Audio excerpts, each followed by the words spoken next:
میں ہر روز رب کو ایک خط لکھتی ہوں اور وہ روز جواب دیتا ہے کہ صبر کرو۔ کبھی کہتا ہے مایوس نہ ہو، میں ساتھ ہوں، اور جب بہت زیادہ اداس رہوں تو وہ کہتا ہے کہ عنقریب میں تمہیں اتنا دوں گا کہ تم خوش ہو جاؤ گے۔ میں سوال اٹھاتی ہوں کب مولا؟ تو وہ کہتا ہے ہو سکتا ہے وعدے کا وقت قریب ہو۔ میں کہتی ہوں میرے اللہ، آپ کا وعدہ میرے حق میں کیسا ہوگا؟ تو وہ کہتا ہے کہ تمہارے بعد میں آنے والی زندگی تمہارے پہلے والی زندگی سے بہتر ہوگی۔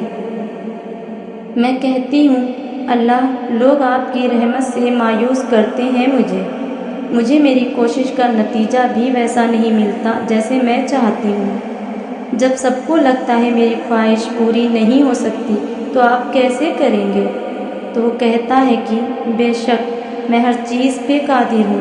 جب کچھ کرنے کا ارادہ کروں تو کہتا ہوں بس ہو جا، اور چیزیں ہو جاتی ہیں۔ پھر میں لاجواب سی ہو جاتی ہوں، کوئی سوال رہتا ہی نہیں، بس محبت بھری ایک امید اور یقین بھرا انتظار رہ جاتا ہے کہ میں اپنے رب سے مانگ کے محروم نہیں رہوں گی۔ تم نے جو رو رو کر مانگی ہے دعائیں، مبارک ہو کہ انہیں قبولیت کے لیے چن لیا گیا ہے۔ اتنے درد کے بعد بھی اگر تم صبر کر رہے ہو تو یقیناً تمہیں اجر کے لیے چن لیا گیا ہے۔